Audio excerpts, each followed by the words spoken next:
Hey, what's going on, guys? Welcome back to the next episode of Play Jungle Heat. Today, I'll be bringing you the third episode of our gameplay series. And as you guys might have noticed, I've been away for a few days. Been traveling because of work, so I haven't been able to put up any videos. But hopefully, during the coming week, we'll be back to our usual schedule. At this point, I've still got a bunch of defenses that still need upgrading. I haven't been able to play much in the last week, so what I'm going to try to do in the coming week is do a lot of raids, get the gold for those upgrades, and get our defense up to level. So once that happens, we're going to move on to Command Center level 7. What I've been doing is just putting my workers on the gold mines and the oil rigs, and they're up to about level 8 or 9. I've also upgraded some of the walls to level 6. Though I'm not really too sold on this defensive layout, so I will change this up pretty soon. So as you guys can see, my workers have been busy with the gold mines and the oil rigs, and they're starting to take a lot of time at this point. My gold mine, which is at level 9, is going to take 5 days to get to level 10. So we're going to see how that works out for other defensive buildings as we move along. I've still got the rally points to be upgraded, but that's going to require a lot of oil. So hopefully we can get that done in the next week or two. I'm pretty much done upgrading my troops in the lab. So we've got the Hornet left, and once that gets to level 3, we are pretty much done till we get to the next command center. So I'm pretty psyched about that. I can start using those once they're at level 3 and hopefully use them in my army. So what we're gonna do is just jump into an attack here and see what we can do. So looking at this first base, he's got a ton of gold and over 200k in resources. Looking at the oil rigs, looks like most of the oil is in those collectors.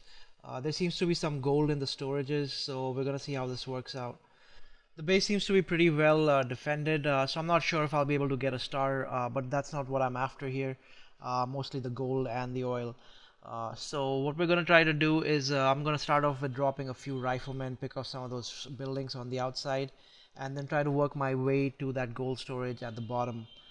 He's also got some collectors outside the walls at the top, and my riflemen should be able to get to those without being in range of his defenses, which is great. So once these buildings start to go down, I can go ahead and start dropping my gunners. They'll go ahead and go for that flame tower. Now that all the defenses are distracted, I can go ahead and drop in my wall breakers to try and create a path for my spies to get to that gold storage. But before that happens, I want to make sure I take care of that mortar and some of the splash damage, so all of my spies don't die at the same time. And I'm just going to go ahead and throw in a bunch of slashers ahead of those spies. This way I can take care of some of the buildings that are still left on the outside, and also just to shield my spies from some of the damage from the cannon and the watchtower that's there. I'm going to follow that up with a few riflemen up top, take care of some of those oil rigs that there are. And you want to make sure you don't drop all of your troops at the same time or at the same spot, especially if there's any area damage units around, because they'll wipe your troops out pretty fast. So what I'm going to do is keep sprinkling a few troops here and there. I've still got about 75k in gold that I can take, and I'm pretty sure most of that's going to be in that gold storage. Still got about a minute and a half left, so I'm not too worried about the time. Like I said, I'm not going to be able to beat this pace, but I'm pretty happy that I've got most of those resources. I've still got a few troops left, but I'm not going to bother dropping them next to that gold storage because that flame tower and the mortar will take them out pretty fast. So I'm going to go ahead and drop them up top at that oil rig, and I was able to take about another 10,000 from that. We've still got a rifleman working away at that gold mine, and we should be able to get some more, and we've got it down to pretty much just 8,000 left on the base. So that was a pretty good attack to start off with. We got about 170k in resources, and moving on to the next one, we've got another base with a ton of resources, over 200,000. So let's see what we can do here. So looking at the base, he's got a couple of mortars, a couple of flame towers. But so those seem to be at the bottom of the base, so I'm not too worried about that. I should be able to keep my troops away from those. So what I'm going to do is start off with a couple of gunners. I also brought the clan HQ with me this time. I've got a few more troops in there, so I'm going to go ahead and start dropping those.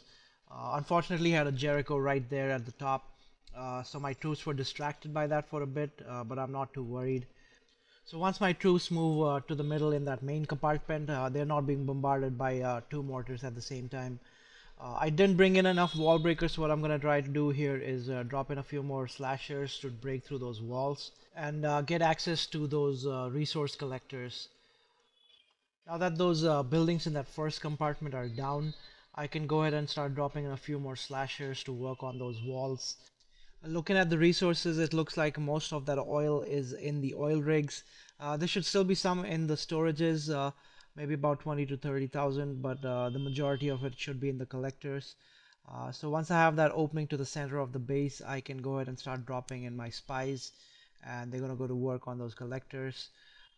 At this point, we're only at 20%, but with most of the buildings in access now, we should be able to get to 1 star, and let's see what happens. So my slashers and spies are going to work on those oil rigs. I've already taken care of both oil storages, and we're at 36% now, so we should be getting to that 1 star pretty soon. I don't think I'll be able to get more than that 1 star, especially now that we're getting in range for those flame towers and the mortar as well. Unfortunately, my troops got within range of his clan HQ, and he had a pyro and a couple of gunners in there. So they're gonna go ahead and take care of the rest of my troops on base. But since he had some gold left in those collectors, what I did was went ahead and dropped in a couple of slashers to distract his HQ troops and that flame tower at the bottom. So I'm gonna go ahead and drop in the rest of my troops there and try to see how much gold I can get. And once those are down, that's pretty much gonna do it for this base and this episode. I hope you guys enjoyed it, and don't forget to drop a like. We will be getting back to the usual schedule in the coming week, and I'll be coming out with a few more gameplay and single player levels. So do subscribe for those, and I'll see you guys in the next one.